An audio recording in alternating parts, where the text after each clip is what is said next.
अनु इन दिनों बेहद कठिन हालातों से गुजर रही थी। घर की हालत इतनी खराब हो चुकी थी कि रसोई में गैस तक नहीं बची थी। उस दिन जब वह ऑफिस जाने लगी तो लंच तक साथ नहीं ले जा पाई। आर्य, जो अब केवल उसका बॉस नहीं बल्कि दिल से उसकी फिक्र करने वाला इंसान बन चुका था, लंच साथ करने की जिद करता है।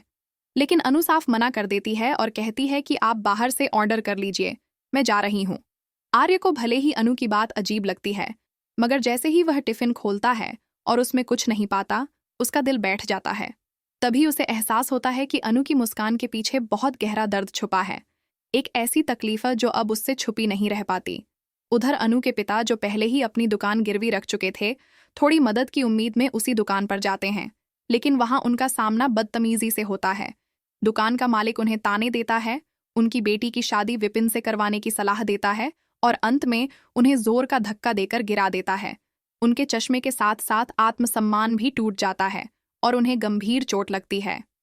आर्य को जब यह सब पता चलता है तो वह चुप नहीं रहता। वह सीधे उस दुकान पर पहुंचता है और बिना ज्यादा बात किए वह पूरी दुकान खरीद लेता है। ये सिर्फ एक आर्थिक फैसला नहीं होता, बल्कि एक साफ संदेश होता है कि अनु और उसका परिवार अब अकेले नहीं हैं। दुकान वापस मिलते ही अनु के पिता की आंखों में राहत और गर्व दोनों छलक पड़ते हैं।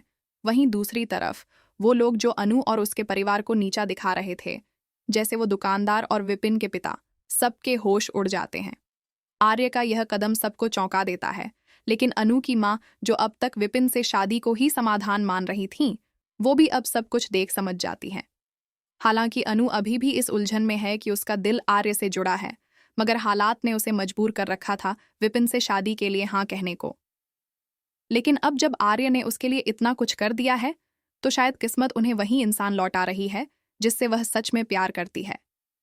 अब देखना यह है कि क्या यह मोड़ अनु और आर्य की जिंदगी को एक नई शुरुआत देगा या फिर कोई और तूफान उनका इंतजार कर रहा है।